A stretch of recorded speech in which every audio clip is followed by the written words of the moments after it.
Imana ishimwe cyane ndabaramukije mu izina rya Yesu Kristo umwami wacu. Ndashimiye Imana cyane kubwo y'umutumiro egome nuku kwakirwa muri iyi seminaire canke muri izi nyigisho mwateguye.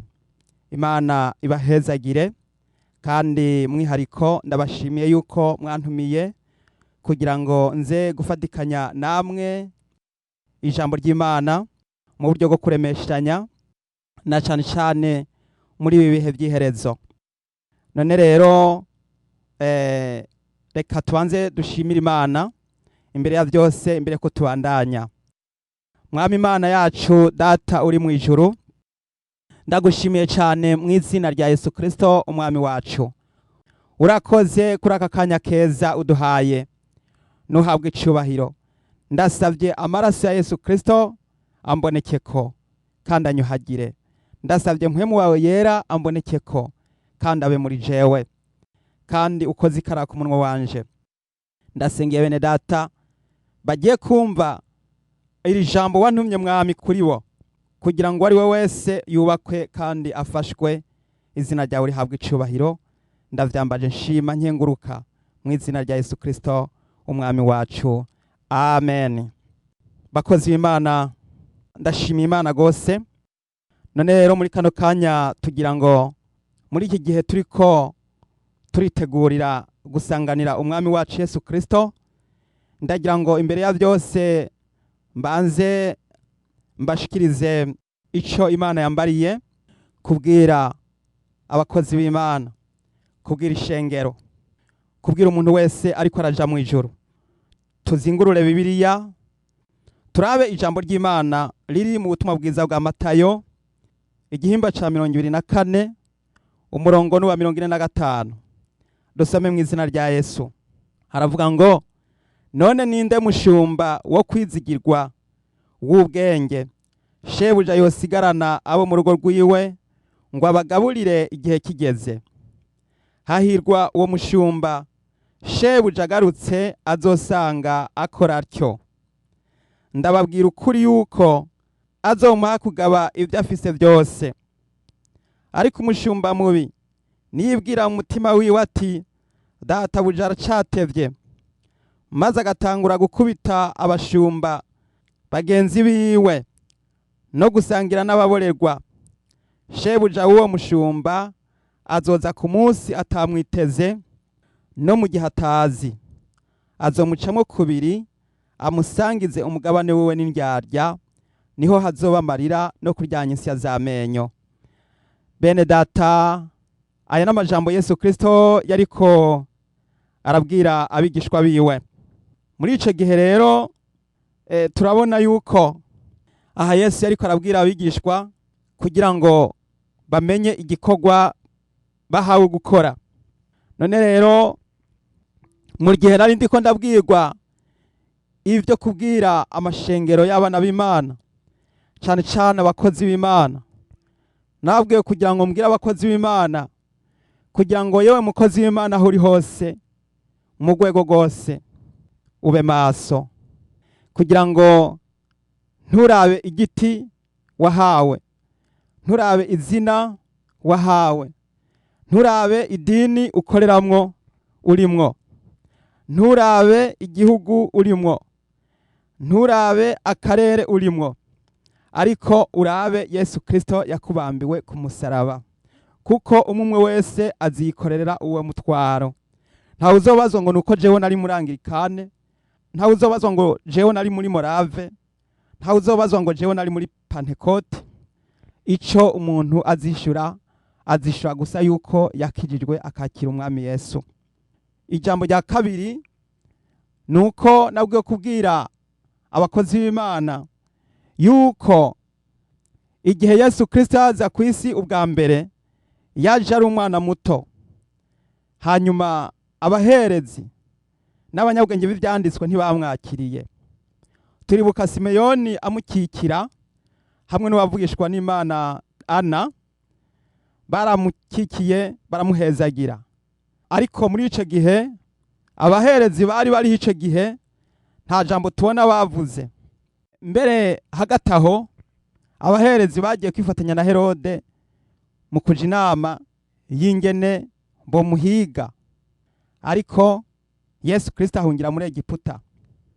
Turabona yuko yaje guhimbazwa n'abamajisiye baturutse kure, batari bazi n'Imana, batari abakozi b'Imana, bari abantu b'amajisiye, bari abantu bo hirya hanze bibereye mu buhinga bwabo bw'ubushakashatsi, ariko bagira umuhamagaro wo kurondera iyo nyenyeri, uwo mwami yavutse. Abandi bantu bakiriye Yesu n'abantu babungere bagayitse, bakengeretse, kandi twibuke yuko Yesu yagomba kuronka ahantu avukira, ariko ntiyaronse ahantu avukira, yavukiye ahantu hagayitse, mu gihe abaherezi abo twokwita abakozi b'Imana buno munsi baba ahantu heza mu gisagara gikomeye c'i Yerusalemu, umurwa w'Imana. Ariko Yesu siyo yagiye kuvukira, yavukiye mu ruhongore rw'inka. Irindi jambo rigira gatatu nuko Yohana umubatizi atagiye kugwanira ibiti mu rusengero rukuru rw'Imana i Yerusalemu ngo yitangaze ababwire ko ari we muvugishwa akomeye yabonetse inyuma y'imyaka n'imyaka amajana n'amajana aciyeho, atawundi muvugishwa yaraherutse kugaragara mu gihugu ca Isirayeli. Ariko Yohana umubatizi yagiye mu bugaragwa aja gusemerera, aravuga ati nimutegure inzira y'Uhoraho, imisozi n'uturambi bizoringanizwa, ibigoranyo bizogororoka, inzira z'ubukiru zose zizosenwa, maze abafise umubiri bose bazobona agakiza k'Imana. Bene data, ayo majambo ashatse kutwereka yuko uwitwa umukuru, haba mu rwego rwa kidini, haba mu rwego rw'igihugu, ataco tuzorengukana imbere z'Imana kugira ngo dushobore kuvuga yuko twari turi abantu bahambaye. Kubw'ivyo rero ndagira ngo bene data dusuzume turabe mbega vy'ukuri turi mu murongo w'Imana. Kubw'ivyo rero hamwe n'ivyo, ayo majambo narakomeje kuyahabwa cane. None rero muri aka kanya reka dusome igitabo c'abavugishwa n'Imana Daniyeli, igihimba c'indwi, umurongo wa 25. Bigaragara neza yuko Antikristo yamaze kwinjira mu bwoko bw'Imana, yamaze kwinjira mu madini ya Gikristo. None rero wewe mu Kristo, wewe mukozi w'Imana, ikibazo mbega dukomeze dushishikare tugendere muri ubwo buzimire canke umwe wese acambure, asuzume, arabe yuko tutagiye guhava dutwagwa n'ubuzimire bwa Antikristo. Amajambo y'Imana avuga ati isumba vyose azoyivuga ko amajambo y'agatituro, kandi azocobogoza abera bisumba vyose. Azoja imigabo yo guhindura ibihe n'ivyagezwe, kandi bazorekerwa mu maboko yiwe kugeza aho igihe n'ibihe n'igice c'igihe bizoshirira. Bene data, ayo majambo nayo Daniyeli yahishuriwe azoba mu gihe c'imperuka, kandi bimwe muri ibi byatanguye kuba inyuma yuko Yesu Kristo aduze mu ijuru, igihe abigishwa canke intumwa za Yesu zahamwa, benshi bakishwa. Ico gihe ubutegetsi bw'i Roma nibwo bwaciye butangura gutoteza abakozi b'Imana. Bamaze kubona yuko bakoze uko bishakiye, ubutegetsi bwaciye butangura guhindura ibihe. Ibihe byarahindutse. Rero ko ibihe byahindutse, mbega mwene data, uno munsi mbega turacahagaze ku murongo mwiza? Mbega turacahagaze ku ntumbero za Bibiliya? Narabwiye ngo mbwira abantu yuko imyaka myinshi abantu twamazemwo twizihiza Noheli, kandi iryo jambo Noheli atana hamwe guhera muri Matayo gushika mu vyahishuro Yohana, iryo jambo atana hamwe riri.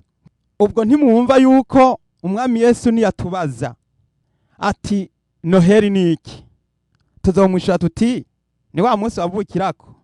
Hanyuma nawe azoca tubaza ati none ni hehe byanditswe yuko navutse kuri urya munsi? Hanyuma tuzoca twishura ngo byakozwe n'ubutegetsi bw'i Roma, hanyuma turaheza turavyemeza canke tugendera muri ico kinyoma. Muri ico gihe umwami Yesu azobaza abakozi b'Imana, mwigishije teoloji imeze gute, canke nibiki mwahanuye bagenzi banyu, canke nibiki mwahanuye ishengero? Ni ukuvuga yuko ijambo Noheli no ni guhakana, eri ni Imana. Ngira ngo benshi murazi hariho telefone zitwa Nokia. Kia muri urwo rurimi rw'abo bakoreya ngo ni Imana, hanyuma no nayo ni ukuvuga ngo ni no. Nokia rero ni ukuvuga ngo nta Mana baba ariko barashaka kugira ngo bashire muri izo business zabo. None rero no eri bisobanurwa ngo Imana. None iyo no yavuye he? Hanyuma rero kubw'ivyo, mbega izo tariki zozo 25 mwihariko zavuye he? Ubwo rero benshi baca bemeza bavuga yuko vyakozwe n'abategetsi bazanye amatwara mashasha ya kidini, arico catumye bafata iyo nzira. Rero bigaragara neza yuko Bibiliya turiko turasoma, kandi n'iyi Bibiliya mfise hano ntaho noronka mwizo tariki, ntaho noronka mwiryo zina. Ndazi ko ba Daniyeli bariho, ba Ezekiyeli bariho, ba Yoweli bariho. Eri umwami Yesu yarasemereye ari hariya ku musaraba ngo eri lama sabakatane, ariko ntabwo yagarutse kuvuga ngo no eri. Oya, yahamagaye Imana. None rero bene data, aho mukangurira abantu mubabwira muti nimuze tuje kwizihiza Noheli, turye tunwe tunezegwe, tubitandukanye n'umunsi mukuru wo mw'ishengero. Kubera iminsi mikuru yo mw'ishengero tuzi ya minsi mikuru yanditswe muri Bibiliya. Igihe twagomba kuyubahiriza twokwisunga ya yindi yanditswe, ariko iyo yagiye gufondwa n'abantu b'i Roma, ubwo koko karashize ingani koko muri iki kinjana ca 21 mubandanye mugendere muri ubwo buzimire, abaporoti, abangirikane bose mu madini atandukanye, nimuze dufate inzira yo guhinduka ku minsi mikuru ya gipagani. Iyi minsi mikuru yari minsi mikuru y'abapagani b'Abaroma n'Abagiriki ndetse n'Abanyagiputa bari basanzwe bayobora isi muri biriya bihe. Baca barayizana rero kugira ngo bazimize, bazane urujijo. Uyu Antikristo yazanye umugambi wo kuzimiza akoresheje guhindura ibihe. Guhindura ibihe ni ukuvuga ngo yahinduye ibihe. Ivyo bihe yahinduye no baha akarorero. Umuntu yaremwe ku munsi wa gatandatu. Umwami wacu Yesu Kristo yadupfiriye ku munsi wa gatandatu, ariwo twita vendredi soir, canke ku munsi wa gatanu wahavuye witwa gatanu, ariko ariwo witwa vendredi soir.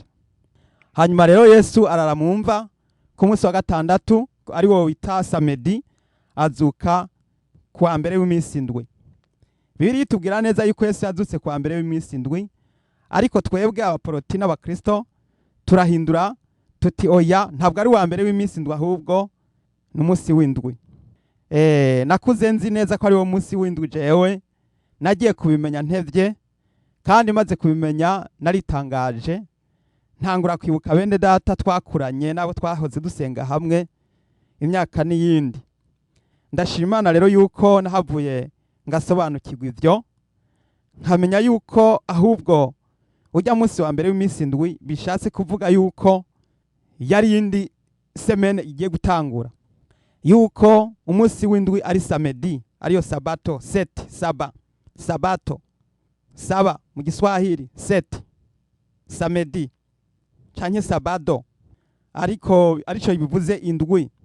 Kandi intumbero nyamukuru ya wa murwanizi no kugira ngo ntihagire abamenya akamaro k'umunsi w'indwi.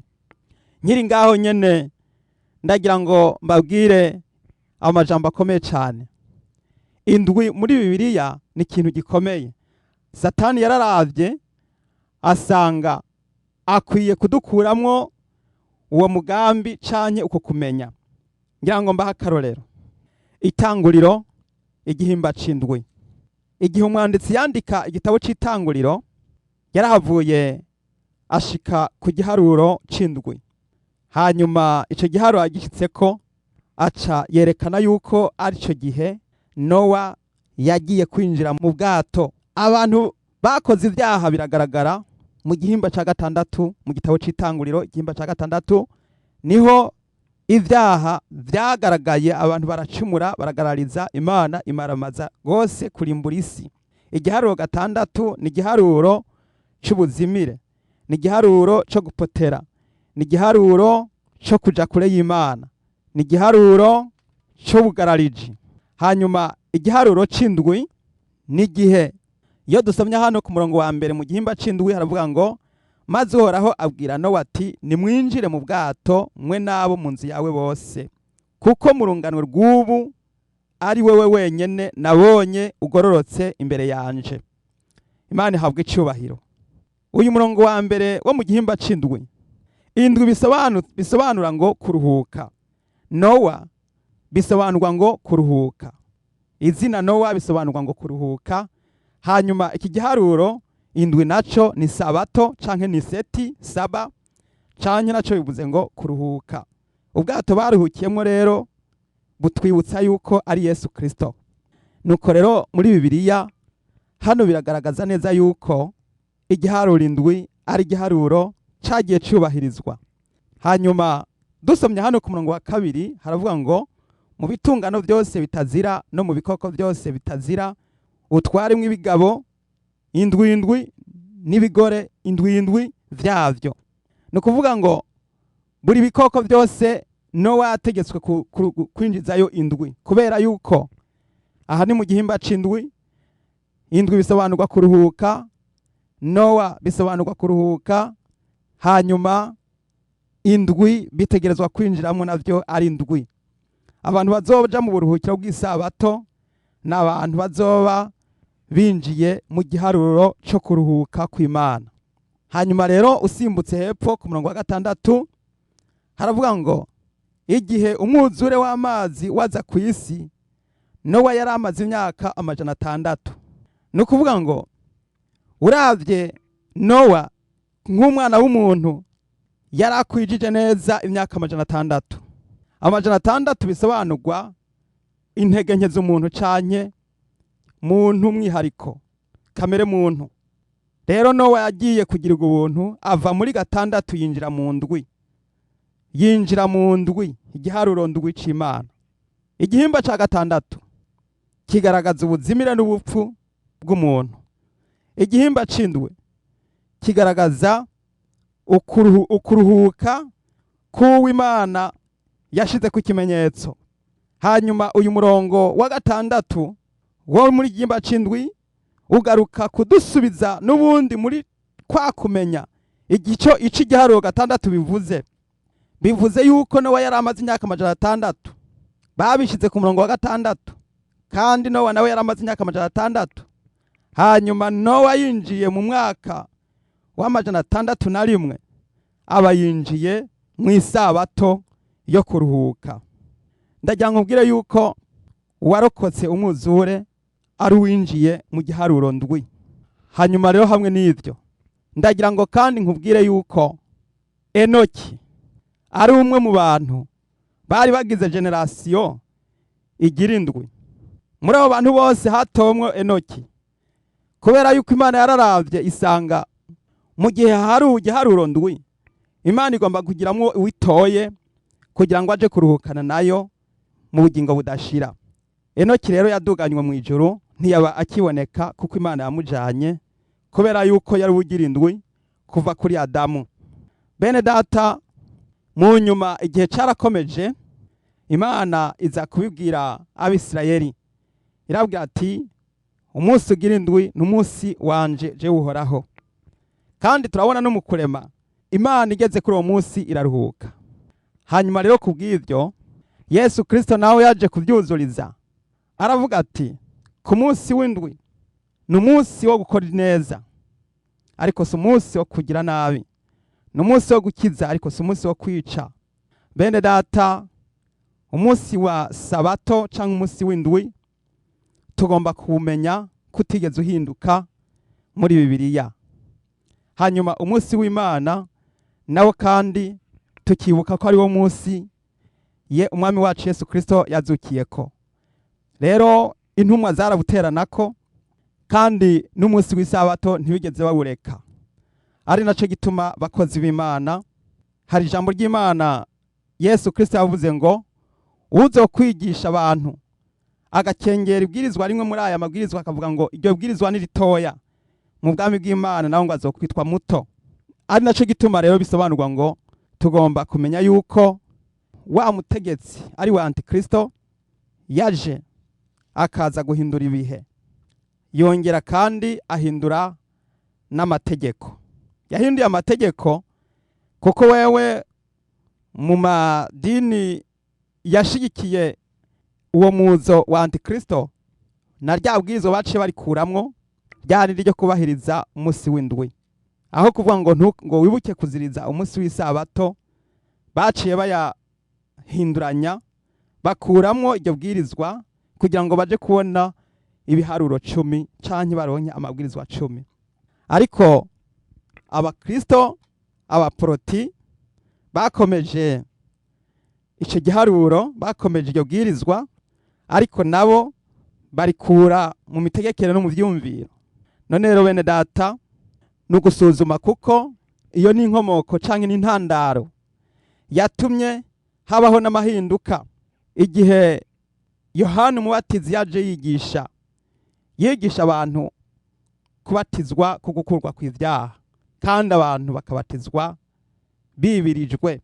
Ariko mu nyuma wa Antikristo avuga ati ntibikenewe, ntabwo ari ivy'akamaro, ntaco bitwaye, nimubatize mbere muhere no ku nzoya n'abana bavutse nabo mubabatize.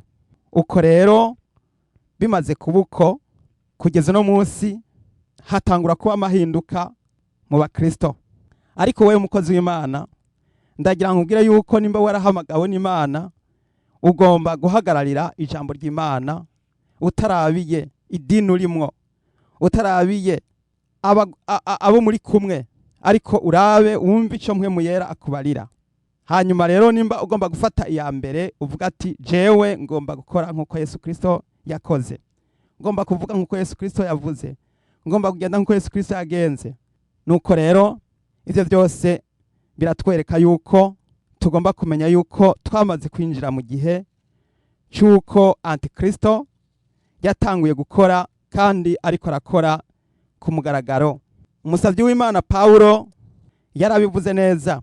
Abitesalonike ba kabiri igihimba ca kabiri ku murongo w'indwi haravuga ngo kuko ibanga ry'umugararizo n'ubu ririko rirakora, mugabo harubibuza none gushitsa igihe azokurirwaho, niho wa mugarariji azohishurirwa, umwe umwami Yesu azokwicisha impwemu ziva mu kanwa kiwe, azomutituza uguseruka kukuza kwiwe.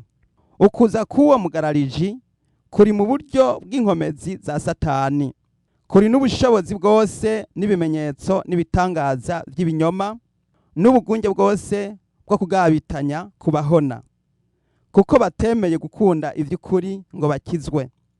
Nico gituma Imana ibarungikira ubuzimire bubakoreramwo ngo bizere ibinyoma, kugira ngo abatizeye ukuri bose bagahimbarirwa kugabitanya bacirwa kwiteka. Umugambi w'Imana ni kugira ngo abanse kwemera ukuri bose, abahisemwo kunyuranya n'ivyanditswe vyera, Imana yabarungikiye ubuzimire maze bemezwe kandi bakomeze bumve neza yuko bahagaze mu bushobozi. Ari naco gituma amadini y'uno munsi ahagaze mu nkomezi, barishigikiye kandi bafise ububasha ndetse baranakomeye. Kandi muri iki gihe amadini agiye gukorana na Antikristo, bagiye gukorana n'ubutegetsi bushasha bugiye gushinga idini rimwe, idini rizira gutungana agatoke, idini turibuka ko ijambo ry'Imana rivuga ngo kuko atarindi zina twahawe mu ijuru no mu isi ryo gukirizwa ko atari Yesu Kristo wenyene. Iryo jambo bazorikuramwo hanyuma bavuge bati abasilamu musenge Imana yanyu, abahinduyizme musenge Imana yanyu, ababudiste musenge Imana yanyu, abakristu musenge Imana yanyu, abateyizme musenge Imana yanyu, aribo bahakanyi. Bamwe batorana abagabo ku bandi n'abagore ku bandi, namwe musenge Imana yanyu. Abateroriste musenge Imana yanyu. Nukuvuga iyo migwi yose igiye kwicara hamwe hanyuma batore ingingo imwe. Iryo tegeko rikaba ryaramaze kuja imbere. Ari naco gituma bavuga bati ubu rero turagomba kugira ngo dushireho ikintu cy'urujijo gituma abantu batangura kwizigira ubwabo aho kwizigira Imana. Nico gituma hariko haraza ibi by'incanco, izi ncanco zizubu zitandukanye nizari zihari, kuko izizo nizo gukontorora, nizo gukuraho imero mugigwa y'umuntu bagashiramwo ubundi buhinga n'ubundi bushakashatsi n'ubundi bushishozi bujanye na tekinoloji y'uno munsi igezweho. Ari naco gituma ijambo ry'Imana rikomeza gutera kamo. Yohana atera kamo mu gitabo cy'Ibyahishuriwe, Yohana avuga ati nihagira umuntu yemera gushikwa ku kimenyetso ca gikoko atuwo azohabwa ku gakarabo ka vino. Nukuvuga ijambo ry'Imana rasemera ati ntihaze hagire uhirahira ngo yakire ico kimenyetso ca gikoko. Ariko uno munsi mu kudusuka mu rujijo, hafi abantu benshi ku isi baramaze kwemera guhabwa amamaske yo kwizibira ku mazuru no ku munwa. Bisobanurwa ngo nitwabahendesha izo maske nukubasigurira yuko ari kwikingira, kugira ngo nitwabatera za nshinge tubasigurire yuko ari kwikingira. Ariko ndagira nkubwire ngo nimba warakiriye iyo maske ntabwo yakwinjiye mu maraso, ariko ucungane nikizokwinjira mu maraso. Mwene data uragabishijwe, kandi ndagira ngo nk'abakozi b'Imana mugabishe bene so, kandi mubaburire kandi mubabwire, kugira ngo ntihaze hagire abisuka mu kaga ngo bapfe kwemera ibyo batazi. Kuko kugeza uno munsi hari abamaze kwemera guhitamwo kuzoheba amagara yabo, ndetse bamaze guheba amagara yabo bakumva yuko batazoshobora kwemera, kuko uno munsi twaremeye ibintu byose badupropoje tugashoka duca tuvyemera. Ico bavuze bati nitwende, ikindi bavuze bati nuko. Baraje baravuga bati n'utwana turuhinja nukutubatiza, turavuga tuti ndiyo. Baravuze bati umunsi wa samedi ntabwo ari isabato ahubwo ni umunsi wa gatandatu, turavuga tuti ndiyo. Baravuze bati umunsi Yesu yavukiye ko muri Bibiliya nubwo batawuvuze witwa Noheli, kandi iyo Noheli muri Bibiliya nubwo atayirimo Abaroma bari bawufise. None rero namwe nimuvyemere, kuko ubutegetsi bw'idini buturuka i Roma. Turavuga tuti ndiyo. Ku isi iri kwiragenda ivuga ngo ndiyo ndiyo ndiyo ndiyo. Mwumva abakozi b'Imana tuzobazwa iki? Ni gute twashotse twemeranya tukemeranya n'ibidashika n'ibidasohoka? Pawulo aravuga ngo kuko ibanga ry'umugararizo n'ubu ririko rirakora, atariko hariho ubibuza. Uwabibuza ninde? Mwene data nagira ngo ubwire ngo nawe uhaguruke wuzuye mpwemu yera ubibuze. Mpwemu yera ari muri wewe agutere kubihakana. Uhakana uvuga uti no, utangure kuvuga uti mva ko Satani mu izina rya Yesu. Abazoza kugutegeka bagutegekesha igitugu, bavuga bati tugomba duhindura amaraso yawe, tugomba tugushiremo imitima ibiri, ivyo bita hybrid, kuguteramwe imitima ibiri ugasanga wabaye ikivyagwa. Iri jambo kugira ngo abantu bagukwite ikivyagwa ryagaragaye mu gihe cy'umwuzure wo kuri Nowa, mu gihimba ca gatandatu c'itanguriro. Isi yose yari yuzuyemo ibivyagwa, inyoko muntu irapotera, irapfa, irahera, amaraso ya kimuntu arabura, kubera yuko abantu bavanganijwe n'ibikoko bakavangana n'abana ba wa mubi.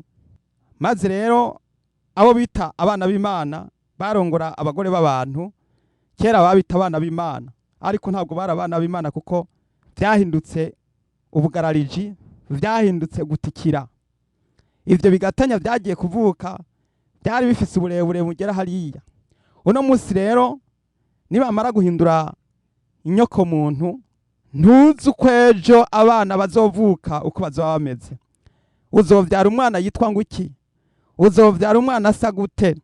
Nimba wewe muri kamere canye mu nkomoko wataye umuco mu gigwa wa so na sokuru, wumva wewe iyo witeguye kuzomera gute, canke umwana wawe uzovyara azomera gute? Mbega niba warihinduje, tureke kwihinduza mu maso no ku munwa, kwihinduza mu maraso no ku mutima. Niba warihinduje, umwana wawe uzovyara azoba ameze gute? Ntumva yuko uwo mwana uzovyara azoba ari kivyagwa. Ni ukuvuga bariko barashaka ko isi imera nka kumwe vyari bimeze mu gihe ca wa mwuzure wo kuri Nowa. Ni mwibazi icatumye isi irimbuka. Ni kubera habonetse ibivyagwa vyinshi, abantu baraburangatana, Imana irahiga abo yaremye irababura. Nuno munsi hari ibintu bigiye gushika, usanga Imana yaremye, Imana ibarondera ibabure. Arico gituma ijambo ry'Imana risemerera riti, nihagira umuntu ahirahira agashirwa kuri ico kimenyetso, amenye yuko nawe azohabwa karabo ka vino ka ca gisato ka ca gikoko na wa muvugishwa w'inyoma. Bazobabarizwa ku murango no mwijoro, abasenze ca gikoko bose. Ayo majambo tuyabona mu vyesho Yohana igihimba ca 14 umurongo w'9. Reka tuhasome. Haravuga ngo, umumarayika wundi wa gatatu akurikirirako avuga n'ijwi rirenga ati, nihagira umuntu asenga ca gikoko n'igishushanyo caco, akemera gushirwa ku kimenyetso mu ruhanga canke ku kiganza, uwo nawe azonywa kuri vino niyo burake bw'Imana yiteguwe idafunguye mu gakarabo k'uburake bwayo, kandi azobabarizwa n'umuriro n'amazuku imbere y'abamarayika bera n'imbere ya wa mwagazi. Mwene data, Bibiliya irarangurura ikabivuga neza ibitomoye.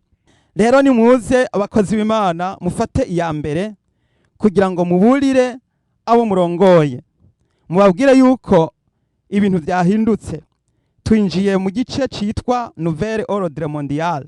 Iryo jambo ni integuro zashizweho n'abahoze ari abakuru b'ibihugu kuva kera, bagenda bashinga iyo groupe, hanyuma rero bagategura yuko muri iki kinjana ariho bazobisohoza. Bagakorana n'abitwa Illuminati, bagakorana n'izi shirahamwe mpuzamakungu kugira ngo bakandamize uwitwa umuntu wese ahari hose kw'isi yose. Twari twarabwiwe yuko hazoza ubutegetsi bw'igitugu imyaka n'iyindi kuva kera. Nibwo butegetsi rero butanguye kuza. Iyumvire umuntu agutegeka kuzibira kudahema. Ico ntabwo ari igitugu kwera, ico ni igitugu. Ubutegetsi bw'igitugu ntabwo buriko buraba mu gihugu kimwe gusa, buriko buraba kw'isi yose. Bigaragara neza yuko bwa butegetsi twakabwiwe bwadushitsemwo. Antikristo yamaze kuza kandi bamwakiriye. Rero igikwiye bakozi b'Imana, nimureke kwirirwa murorohereza ababahenda bababwira bati kurikiza amategeko ya kidini, nabashaka ko muzofatanya kunywa ku gakarabo ka vino. Nimuve inyuma y'amadini, nimuve inyuma y'ubuyobozi bwa kidini, hanyuma mukurikize ico mpwemu w'Imana avuga kuri Bibiliya no ku majambo yayo. Ndagira ngo ndangize mbabwira ibijanye n'amanama yakunze kugirwa kuva kera n'abantu bavugwa yuko aribo bateguye, bakabona yuko bikwiye kugirwa bigashirwa muri kanoni, ari nabo bavuga bati Bibiliya uku niko igomba gutondekanywa. Bagavuga bati ibi bitabo turabishize muri Bibiliya, ibi navyo turabona ko bitemewe. Abo nyene nibo bashinze muri izo nama nyene, nizo zavuyemwo abashinga ukwemera kw'inike, ukwemera kw'intumwa hariya muri biya bisagara iyo bakorera izo nama. hanyuma mu nyuma izo nama zavuye zimurirwa i Vatikano. I Vatikano niho bagiye bazibandaniriza kugeza n'uno munsi. Kuko icyo mwomenya nuko nubwo Martin Luther yasohotse i Roma, ntabwo yasohokanye n'ubushobozi bw'abahinduye Bibiliya canke bwa ya komite nkuru ihindura Bibiliya canke yashinze wa mwizero wacu twizera wa Gikristo.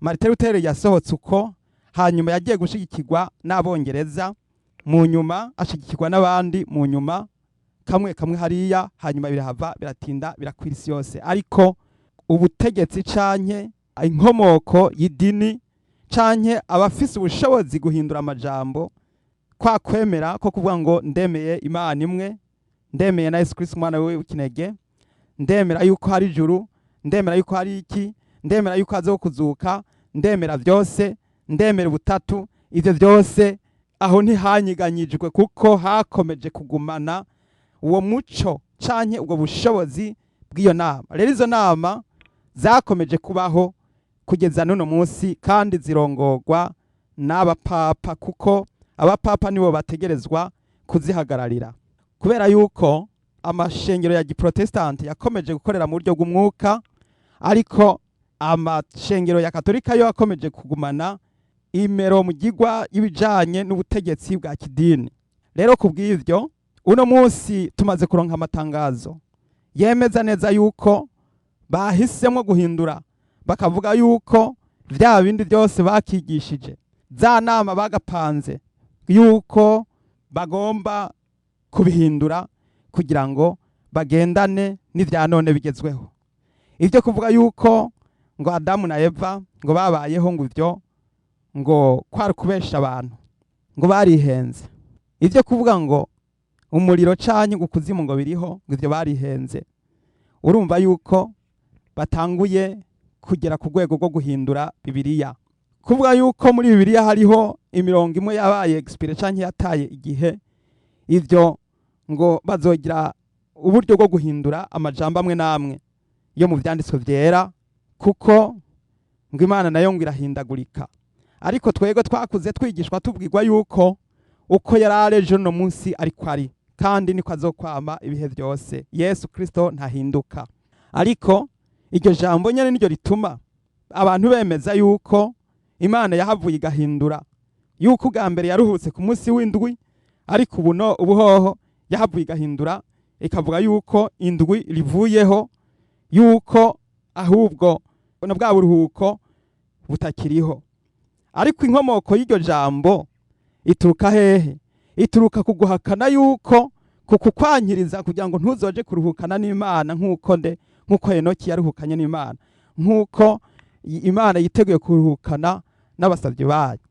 Nukuvuga isi yaremwe mu minsi 6, umunsi w'indwi iraruhuka, kandi isi kugeze no munsi igeze mu biharuro vy'uko isi igeze mu 6,000.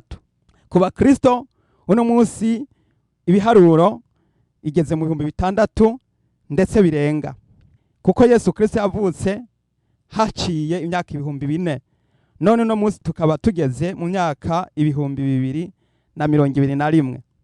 Hanyuma rero uca uteranya, uca wumva yuko imyaka 6,000 yarenze ko iyo myaka, biturutse kuri kalendriye y'abanyaroma.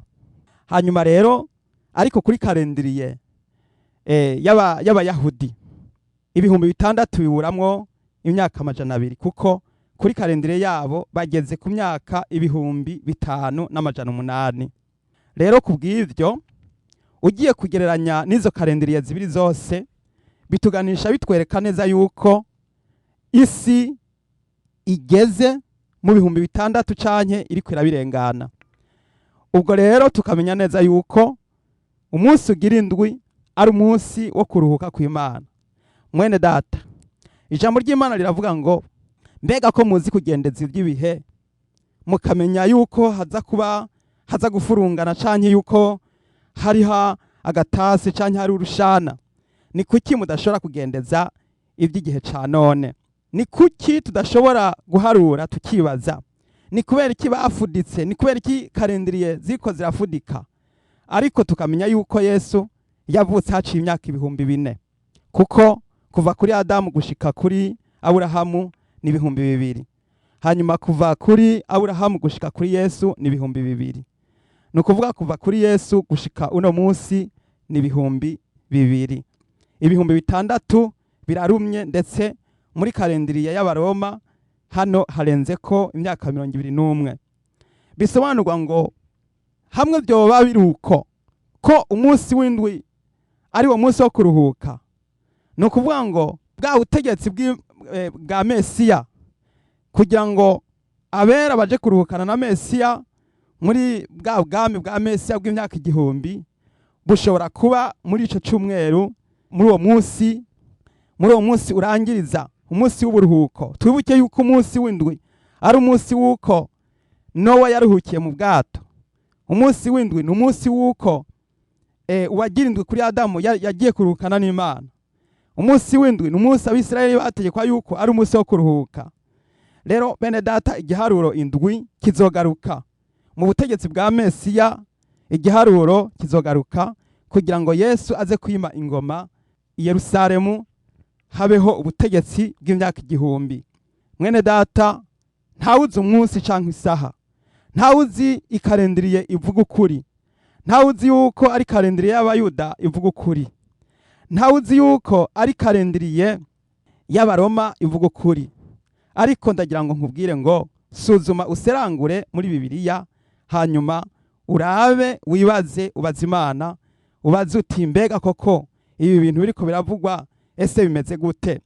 Raba ayo majambo Yesu Kristo mu kuyavuga abwira Abayuda abanegura.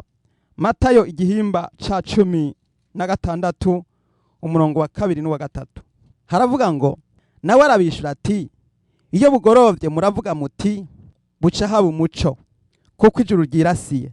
Mu mutwenzi muravuga muti hagira hafurungane, kuko ijuru ryirasiye kandi ryiraburaniwe. Murazi kugenzura ijuru uko risa, ariko ibimenyetso by'ibihe ntimuzi kubigenzura. Bene data, Yesu Kristo anegura Abayuda ababwira yuko ibimenyetso by'ibihe batazi kubigenzura. Ntabwo bazi kugenzura iby'ibihe, ntabwo bazi kugenzura igihe turimo, ntabwo bazi kugenzura yuko isi yaremwe mu minsi 6, ku munsi w'indwi wabaye wo kuruhuka. Ntabwo bazi kumenya neza yuko ivyo bintu bifitaniye isano, kuko ijambo ry'Imana rivuga ngo umunsi umwe imbere z'Imana ungana n'imyaka 1000, kandi imyaka 1000 imbere z'Imana zingana n'umunsi umwe. Kuko icatumye habaho ico giharuro ndwi nukugira ngo tumenyeshwe ibanga ry'Imana yuko isabato y'abantu b'Imana, isabato igenewe abantu b'Imana. Kuko ijambo ry'Imana rivuga ngo, ijambo ry'Imana rivuga ngo muri Zaburi ya 95 ngo nico catumye ndahira n'uburakare ntibazoshika mu buruhukiro bwanje. None ubwo buruhukiro n'ubuhe? Mwene data, abagararije Imana bose ntibazoshika mu buruhukiro. Hariho uburuhukiro bwiteguwe, hariho uburuhukiro bwiteguriwe abantu b'Imana. Yesu Kristo agiye kuza gutegeka ingoma yiwe mu isi. Ntawuzi umunsi, ntawuzi umwaka, kandi tumenye neza yuko ivy'ibihe n'iminsi tutorinda kuvyandikirwa. Ariko nubwo tutorinda kuvyandikirwa, ico bavuga hano, bavuga yuko tudashobora kumenya umunsi, tudashobora kumenya itariki, tudashobora kumenya ukwezi, tudashobora kumenya igihe, ariko turashobora kubona yuko isi imaze imyaka 6,000 ibayeho, canke iri kwirimiriza kubirangiza. Kuko kuri kalendari y'Abayuda iyo myaka ibura nk'200, ariko kuri kalendari y'Abaroma iyo myaka irenze ko imyaka 21. Nahawe rero nahanje kugira ngo tumenye icarico. Ikindi kandi twomenya kandi twabonye nuko kwifashisha akarorero k'Abisirayeli Yesu yatanze mu butumwa bwiza bwa Matayo igihimba ca 24 ku murongo wa 32. Yesu Kristo yaravuze ati, nimwigire ku musukoni umugani wawo, ishami ryawo iyo ritoshe amababi agatutuza, mumenya yuko agatasi kari hafi. Nuko namwe nimwabona ivyo byose bishitse, muze mumenye ko ari hafi ku rugi. Ndababwira ukuri, ab'iki gihe ntibazorangira ivyo byose bitarashika. Bene data, n'ubundi hano Yesu yongera kuvuga ati ab'iki gihe ntibazorangira. Ico gihe ni ikihe? Yesu yatanze akarorero ku mugani w'umusukoni. Umusukoni yawugereranije n'Abisirayeli. Abisirayeli bari baravuzwe ko barabwirwa yuko bazojanwa ari nyagano, kubera yuko uburake buzoba ku bwoko bw'Abisirayeli bagatwarwa n'inyagano. Hanyuma igihugu ca Isirayeli kigasigara gisiribangwa n'abanyamahanga hafi imyaka 2000. Abisirayeli Iyudaya hamaze igihe hasiribangwa n'abanyamahanga hafi imyaka 2000. Hanyuma rero no munsi butuvugana Abisirayeli bakaba bamaze imyaka 70 ngira ngo n'ibiri babaye mu gihugu cabo. Iri hanga rya Isirayeli ryavutse itariki 14 z'ukwezi kwa gatanu mu 1948. Niho Imana yasubije Abisirayeli iwabo. Ayo majambo yari yavuzwe yuko Abisirayeli bazosubizwa iwabo, ariko urabona haciye imyaka yose bisobanurwa ngo Abisirayeli bagomba gusubizwa iwabo kugira ngo nabo bitegure umuzo wa Mesiya. Haleluya! Kugira ngo nabo baze bitegure bamenye neza yuko ngoma ya Dawidi igomba gutegezwa gusubira kunagurwa. Ubu rero iyo ngoma ya Dawidi kugira ngo inagurwe itegeza kuza kunagurwa na Shami canke Mesiya azoza kwima ingoma ya se Dawidi, aho bazomanika amashami y'ibigazi basemera bati Hoziyana mu ijuru, hashemeze uje mu izina ry'Uhoraho. Nkuko Yesu yinjiye Yerusalemu agasanga haranduye harahumanye, basemereza basesereza impundu, agahenagura amameza n'ivyari bihari byose, yasanze igihe ciwe c'ingoma yiwe kitarashika. Ariko ubu azoza kwima ingoma yiwe. Yesu Kristo azohagarara ku musozi wa Elayono kandi azoza kuza gushinga ingoma yiwe hariya Yerusalemu. Rero Yerusalemu musha wo mu ijuru, Yohana abona ngo umanuka urukuva mu ijuru ku Mana. Bene data, iki gihe Yesu Kristo yavuze ni gihe ki? Igihe umusukoni kuva utanguye gututuza haciye imyaka 70. Urumva yuko igihe naco kingana n'imyaka 100 cangwe ini generation ingana n'imyaka 100, kubera yuko imyaka 100 tuyibonera mu itanguriro igihimba ca 15 umurongo wa 16, igihe Imana yasezeranira Aburahamu yuko uruvyaro rwiwe ruzoja mu mahanga kumara imyaka 400. Muri Bibiliya z'igifaransa bivuga 400, ariko muri Bibiliya z'ikirundi bivuga ngo kandi abuzukuruza babazojayo nibo bazogaruka ino, kuko kugabitanya kw'Abamori kutaruzura. Abuzukuruza bisobanuye uruvyaro urungano rugira 4, ariko muri Bibiliya y'igifaransa bivuze ngo 4e generation. Nukuvuga rero imyaka 400 Abisirayeli bamaze mu Egiputa, bica bisobanurwa yuko ini generation egale y'imyaka 100, urunganwe rumwe rungana n'imyaka 100. None rero nimba Yesu Kristo avuze ati ab'iki gihe ntibazorangira, ivyo byose bitaraba, uno munsi Abisirayeli bageze mu myaka 70 irenga. Nukuvuga ngo mu myaka 100 haburamwe iyo myaka 30. None rero ndagira ngo bene data mu kurangiza ndabwire ngo nimutegure inzira y'Uhoraho. Ijwi ry'usemerera mu bugaragwa ati nimutegure inzira y'Uhoraho. Abapastori bategura inzira y'Uhoraho, abarimu bategura inzira y'Uhoraho, abajenama bategura inzira y'Uhoraho, abavuga butumwa bategura inzira y'Uhoraho, abakristo bategura inzira y'Uhoraho. Agiye kuza kandi ngo umwonga wose uzokuzuzwa, kandi ngo n'uturambi bizoringanizwa, ngo hari uduhogoro hazotegamwe amazi.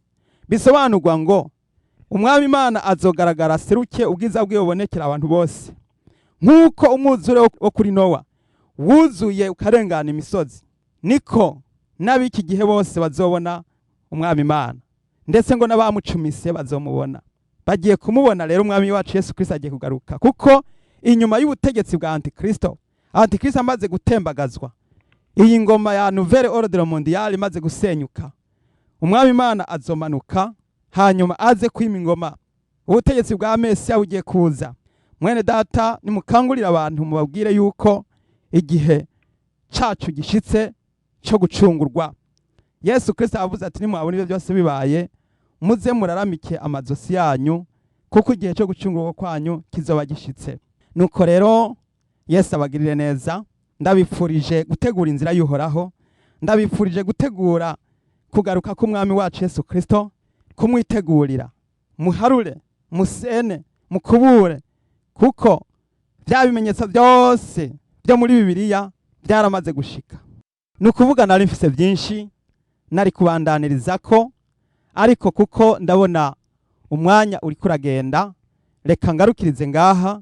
Ndabipfurije amahoro y'Imana. Yesu abahezagire. Ndabashimiye ko mwateze amatwi mukumviriza ico Imana igomba ku bwoko bwayo. Yesu abagirire neza. Dusenga Imana. Mana yacu yo mu ijuru, data ugororoka, ndagushimiye cyane mu izina rya Yesu Kristo yatubambiwe ku musaraba. Ndagusabye mwami kugira ngo uhe ishengero ryawe kuba maso no kwitegura, bategura ubugingo. Mwami umpe gutegura ubugingo, uhe ishengero ryawe gutegura ubugingo, abakozi bawe bahe gutegura ubugingo, kugira ngo mwami ubahe gutegura imitego yose wa murwanizi. Mwami Yesu, tujya dutego twose wa murwanizi yateze, ndasabye kugira ngo byose biranduke mu izina rya Yesu. Amangetengete n'inyigisho z'abantu birandukwe mu izina rya Yesu Kristo, maze data buja wera bongere kuba mu bushobozi bwawe no mu nkomezi zawe. Izina ryawe rihabwe icyubahiro. Ndabigushimiye. Ndasabye amaraso ya Yesu Kristo aboneke ku ishengero, maze ishengero ryawe rinaguke kandi rihezagirwe. Ishengero ryawe rikizwe, risigwe amavuta kandi ryuzuzwe nk'emu yera.